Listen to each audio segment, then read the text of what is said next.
Edge of Eternities is making big changes in the modern format. Quantum Riddler is providing a lot of card advantage through its warp and blink shenanigans. In today's video, I wanted to showcase the Esper Blink deck. Bringing in Riddler as an addition to the Orzhov Blink package through Ephemerate and Phelia, this deck has a whole new grind package to it. Riddler really cleans up a lot of its mid and late game, and not only are we going to go over a quick deck tech and go over some of the combinations of it, but also showcase some gameplay at the end. If this is the type of video you want to see more of, maybe for Modern, maybe for Pauper, or any format that you like, then you gotta leave a like and let me know in the comment section down below. But for now, let's go over some really sweet Edge of Eternity shenanigans. Let's start by talking about the namesake card and highlighting why this card is powerful. I think it snuck underneath a lot of radars, and then once it started appearing in leagues and in deck lists, it really spoke for itself in terms of its mana value, in terms of its power toughness, its evasion, and its value. There's a lot of aspects to this card that are important, and honestly the only thing that's probably not is just its Sphinx creature type, which maybe it will be more relevant in the future.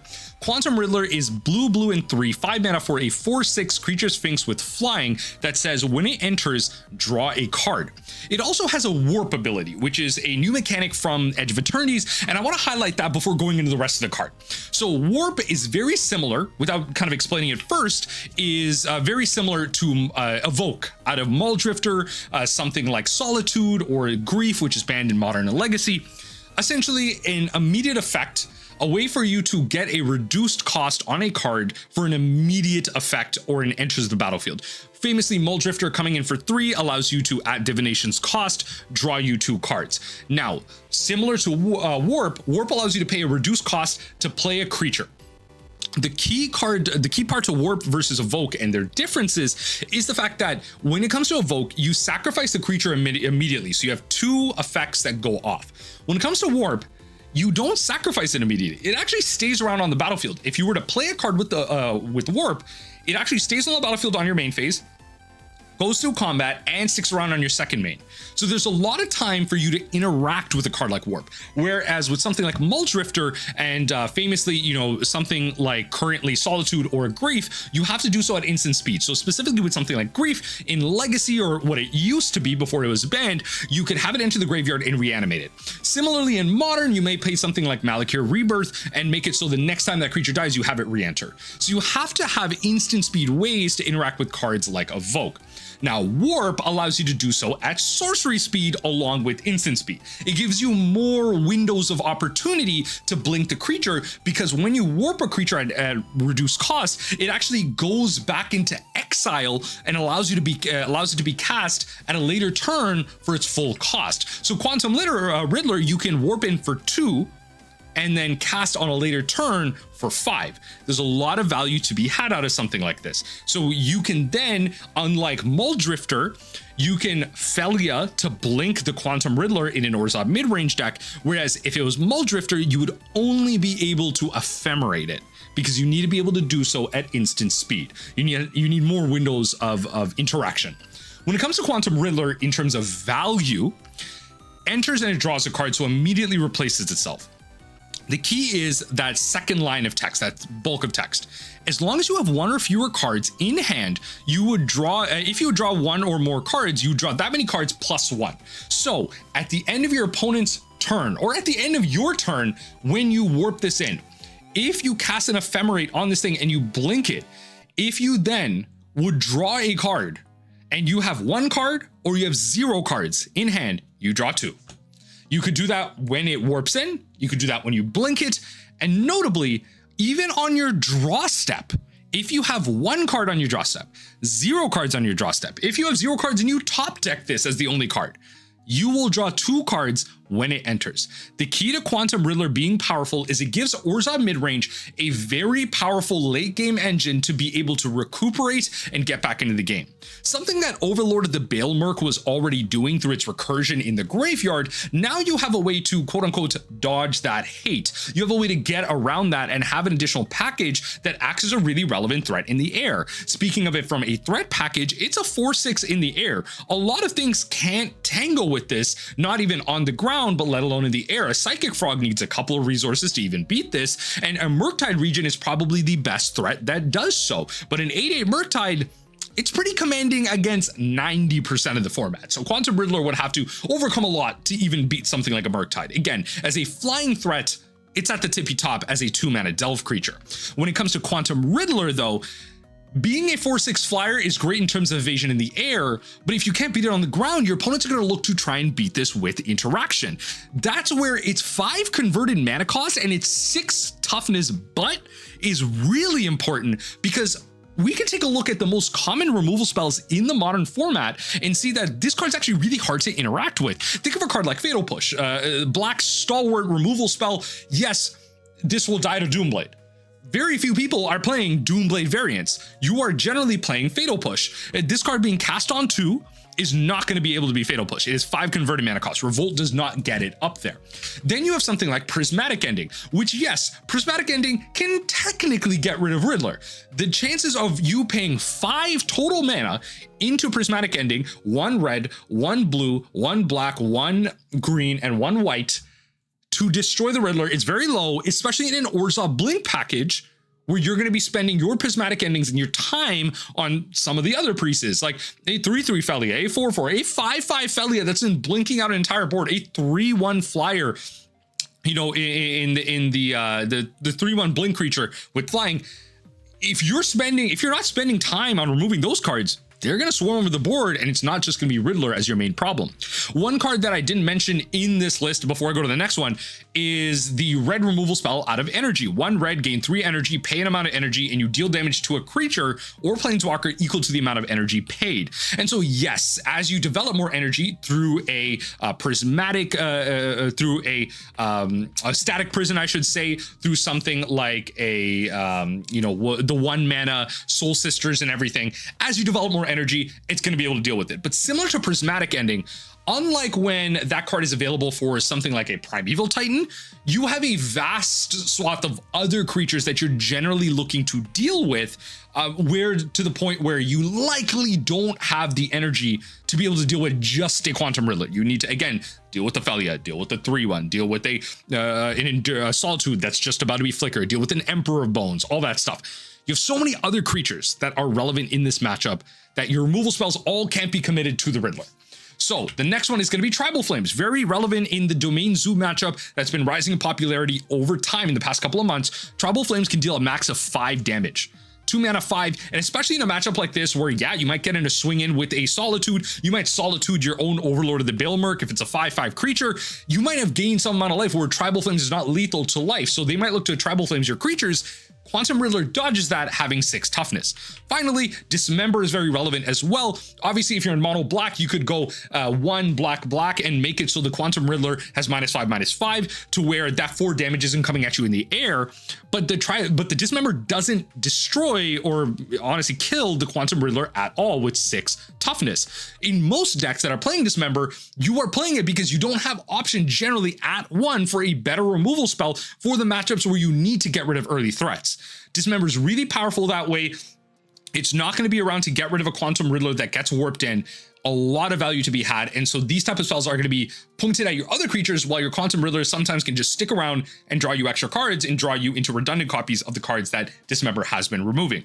Ultimately, you are looking at Path to Exile, Leyline Binding, Doomblade effects, again, hard removal spells that are played in niche scenarios in formats. Leyline Binding is only one deck that's playing it. You may play up against kind of mirror match Solitudes.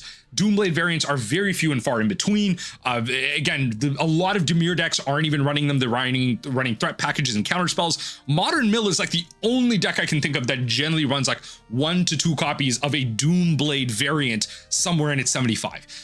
Hard removal spells are few and far in between. It's very hard to remove this while also dealing with the rest of the threat package that Orzhov midrange has. Quantum Riddler altogether is the complete package.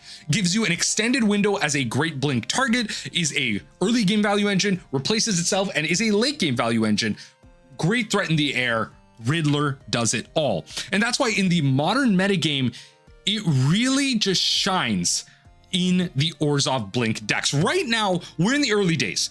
We have just started tinkering with something like Quantum Riddler. We are first week into Riddler shenanigans. And so right now, of course, it's going to go into, yes, the Orzhov Blink decks it's going to shoot into that and become some type of Esper because of the value it has. And I'm going to showcase that in the games later today. But where it really can shine, I think, is also in the Simic Birthing Ritual decks, which I think I want to talk about later this week as well. There are a lot of places where if you have some type of Ephemerate value engine, like I'm thinking like Soul Herder decks could also take advantage of this as a big value engine. I think something like Quantum Riddler can really be that late game piece that a lot of these decks are looking for. When it comes to Orzhov midrange, one of the things this deck did was play Ketramos as a late game draw engine or as a value piece.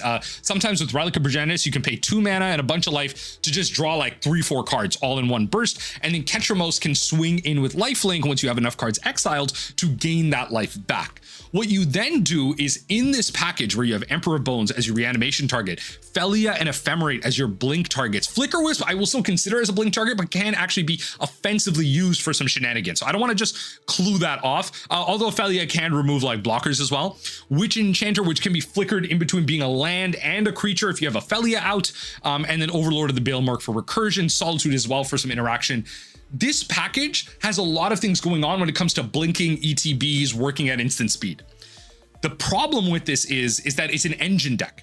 It needs a couple of pieces to really come together. You need the Ephemerate with the Overlord going. You need the Overlord out as a creature to be able to attack each turn. You don't just want to have it out as a 2-mana enchantment and just only have that one-time value. You want to make sure that your Flickerwisps are going over and over again to interact with your opponent. Your Phelia is out. Your Emperor of Bones is being flickered so it can continue to reanimate other targets.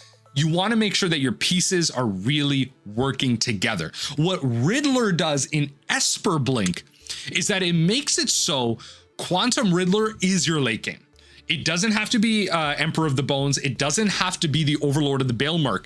It can be Quantum Riddler to draw you into those engine pieces. It can be that blink target. It can be that offensive attacker, that big butt blocker, that draw engine to help you draw through when your hand's low from pitching a bunch of cards to Solitude. A lot of things come together when it comes to Riddler. You're still playing a lot of the similar package in Thoughtseize, Fatal Push, and Ephemerate. In your lands are slightly adjusted to add stuff like Watery Grave and Meticulous Archive, but then even out of the sideboard, you're able to play powerful things like Consigned Memory. Consigned Memory can be used in this deck offensively and defensively. Defensively, you're using this against something like Eldrazi or opposing ETB effects. The kind of offensively, you could use this in your own weird Ephemerate way to stop the sacrifice trigger on something like Solitude. So you can get out of Solitude, you can consign it offensively, and then you're kind of off to the races there. There's a lot of things that you can interact with in this deck when it comes to Consign and Ephemerate, and naturally Quantum Riddler being that is powerful because Quantum Riddler's leave the battlefield effect, Warp is a trigger. So you can also consign the trigger of Warp to keep your Riddler around and just have it be a defensive 4/6. Blue is not just for Quantum Riddler. The powerful combination of it with Consigned Memory and just how versatile Consigned Memory is a really positive addition to the Orzhov Blink packages. Now, is this going to be a mainstay? Is this going to be better than Orzhov Blink? My prediction, personally, yes. But again, we are only about a week and a half into the metagame. This is one of the better iterations and uses that we see right now of Quantum Riddler. Maybe it's correct to go down to 2. To 3, maybe 4 is exactly what you need. We have yet to be seen, yet to see what's going on. But there's a lot of examples of this deck going crazy. Right now, if you look at some of the results, Modern Challenges recently, 18th and 30th place, 26th place, like it's getting up there in the top 32s, 24th as well. Bunch of 5-0s, obviously. There's a lot of places where something like this can shine. 29th, and heck, even in this Modern Challenge on the first, way back on Friday, it got 2nd place as Esper midrange. There's a lot of places where this deck is showing up. Orzhov midrange is there, but a lot of people are trying these new Edge of Eternity shenanigans. And without further ado, I don't want to take up all your time. Let's hop right into the games where we get to showcase 2 situations where we get to go up against maybe like a budget brew and showcase how the ETBs can really just like shine through, but also up against the more of a meta brew. We go up against Domain a little bit and then showcase also how your Quantum Riddler can be really powerful early in the mid game as a blocker and then as a late game engine to draw you out of situations where you have no cards in your hand. We get to really show the whole gamut with Riddler.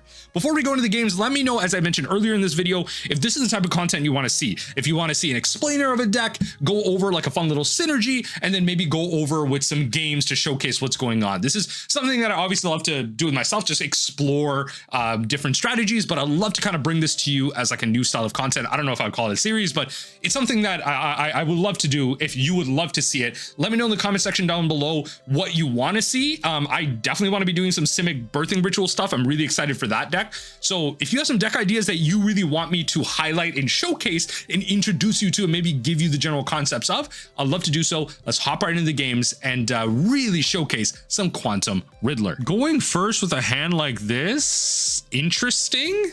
Like, it's got the Quantum Riddler and it has the Ephemerate. Like, it kind of gets to showcase some of the things I want to do early, right? So I think that's important. Whole point of this is just to kind of showcase some blink synergies here. So we have to kind of be ready with that. So Meticulous, Phelia on top is pretty chill.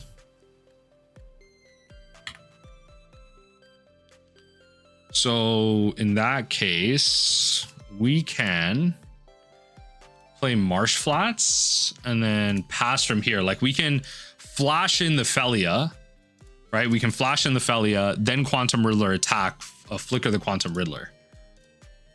Let's see what they're actually up to here. If they will remove this. Double black probably means Fatal Push is in our future. Well, why not? Throw it into the removal. I have to try it. Okay, interesting. So I will Riddler. Okay. Go to my turn. Attack. Flicker the Riddler. Okay, we're doing the whole thing. The basic sequence of everything we're getting to do. Opponent is not interacting at all, which is interesting. I mean, everything coming back. Sunshine and rainbows here. Okay, Quantum Riddler comes back, draws me another card. Flicker value going crazy right now.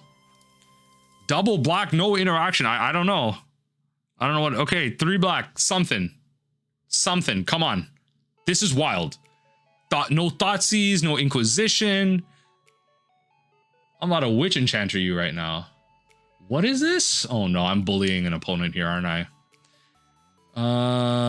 Okay. All right. That's cool. You're not gonna like this Emperor of the Bones, I don't think. Let's go.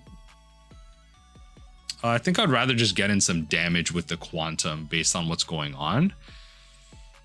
I think I'd rather just get some damage in. I think I'm just gonna play this out. Right. Oh, Shadowy Backstreets. Flickerwisp is fantastic. I don't know. We'll just exile that. I don't really care. Go to attacks. Bang bang. Phelia flickers. Should we flicker their thing? It doesn't really serve anything. Like this, we'll just flicker this. It's fine. We'll just flicker this, because then it just comes back and Phelia just gets a little bit bigger, which is important. I was really curious as to why they didn't block there, but I guess they really care about this effect, because the Phelia just constantly getting some blinks in is important. So I think we're showcasing how fast things can be. Okay, so you're gonna put a bunch of cards in there this turn. Oh my god. Yo, wait, they're actually about to cook. Yo,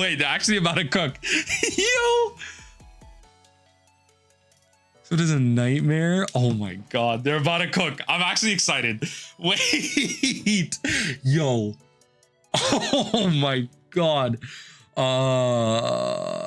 Yo, wait.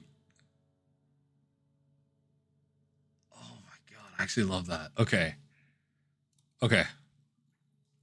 Okay, what's your target? What's your target? Phelia? Because I'm gonna flicker the Phelia. I'm gonna flicker the Phelia. This is actually, they're actually cooking hard.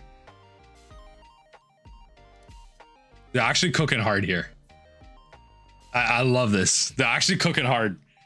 Yo. I love this. Wait, this is such a sweet deck. I actually love this. Oh my God.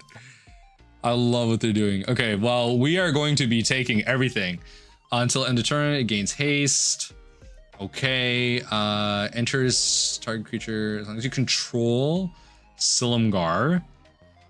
Gains haste, sacrifice it, so it goes back to them.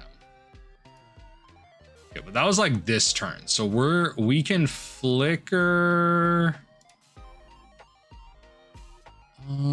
This doesn't need to attack, but we can flicker. I don't really want, I kind of want to swing in with this, but we can remove this from combat. So I'm gonna flicker this. It doesn't really matter, but okay.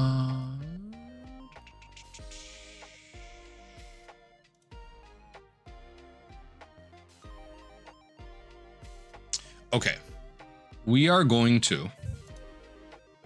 gonna do some tricky stuff here. So we're gonna take the, what's a better threat? Like this one just swings in harder, right? So let's do that. Let's exile that here.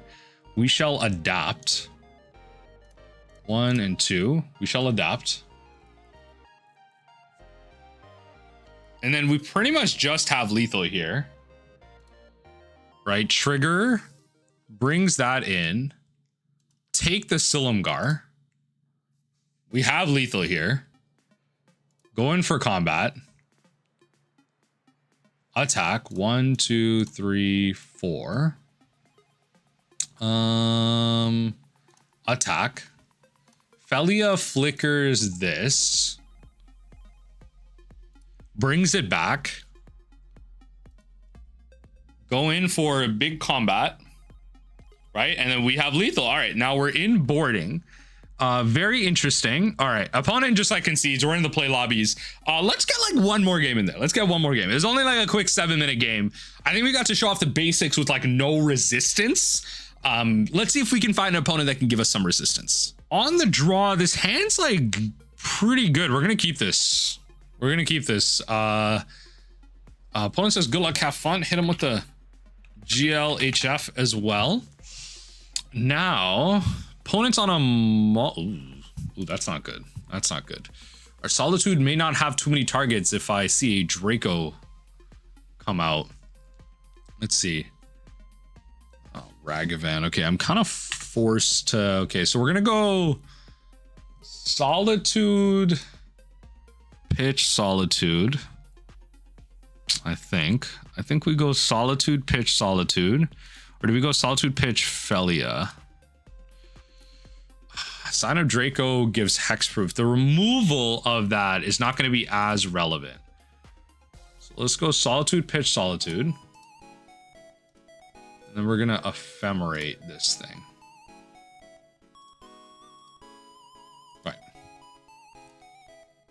Right. So we're just gonna get that out, right? If they Draco here, we're in a tough spot. Honestly, we're in a tough spot. Okay. So they could have the removal spell for this. We are probably just going to be getting out. No, nothing to need. Go to combat.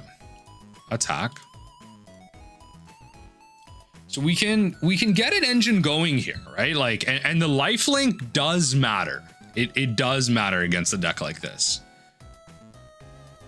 I'm curious as to why they're even bothering to fetch, to be honest. But I mean, deck thinning is a thing. Deck thinning is a thing. Fable. Okay. All right. Watery Grave. Off this.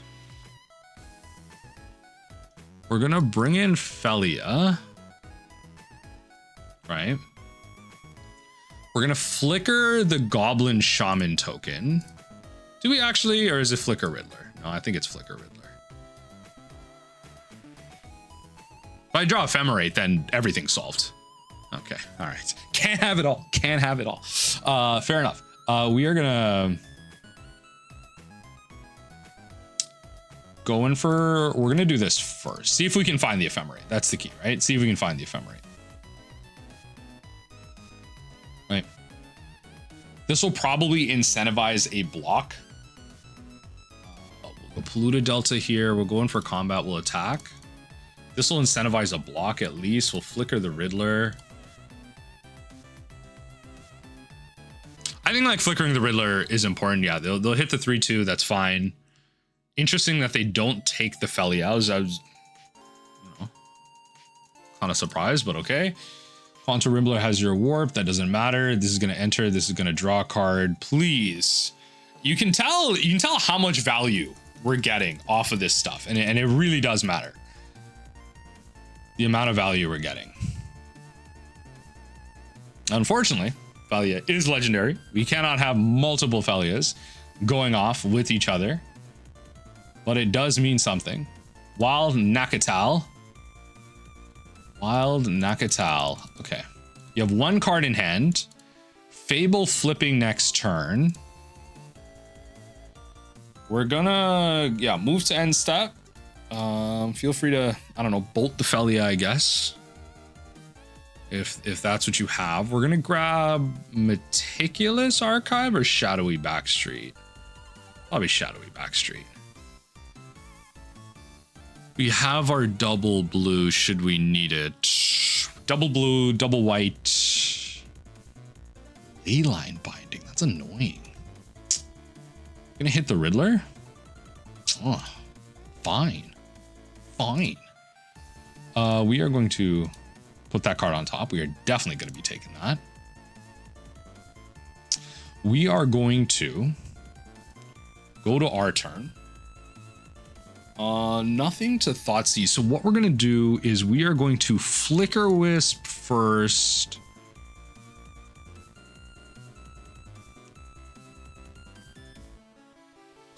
First, we're gonna Flickerwisp the Nacatl. Right, we're gonna Flickerwisp the Nacatl. This allows us to get damage in. Go to combat. Attack. Right. Then we hit the Flickerwisp here, right? We hit the Flickerwisp here. Phelia is gonna grow at some point here, right? Then we shock in Godless Shrine, right? Just in case. Now Flickerwisp. Okay, so the Flickerwisp trigger happens here, so that'll return the Nacatl. Phelia returns Flickerwisp. Flickerwisp then hits Leyline Binding. Leyline Binding gives us back the Quantum Riddler, which then makes it so now Nacatl cannot attack us. And that is our complicated line. That is our complicated line. I believe that was the correct line. So now until their next end step, they cannot make that work. And we're just going to keep fighting until we find Witch Enchanter, which is like a really like a legitimate card for us to find here. We will go back to ours and continue. So they have their little thing. I will Thoughtseize them though. I think.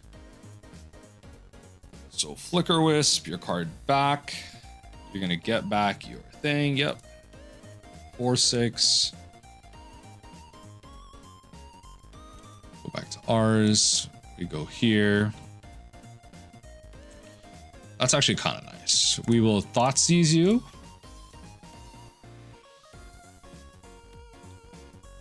Losing a lot of life, but the lifelink off everything like really has mattered. Bolt Flickerwisp is fine. Okay, so that just makes the Thoughtseize useless. That's okay, just forced action there. We will then shock in the Hallowed Fountain. we will, as with the previous, we will cast this on this, and we will continue to draw cards while their Leyline Binding continues to like legitimately do nothing. So we will play another Flickerwisp, which is, we're going to do the same sequence. We're going to do the same sequence of cards. So flicker the wall and the cattle so they don't get a block. Go to combat, attack with 4. And the Phelia just continues to grow. This flickers the Flickerwisp. And the reason you want to do it this way, obviously, is that way the Leyline Binding comes back after. This way I have a blocker coming back on my turn. Okay, so then that Nikado comes back.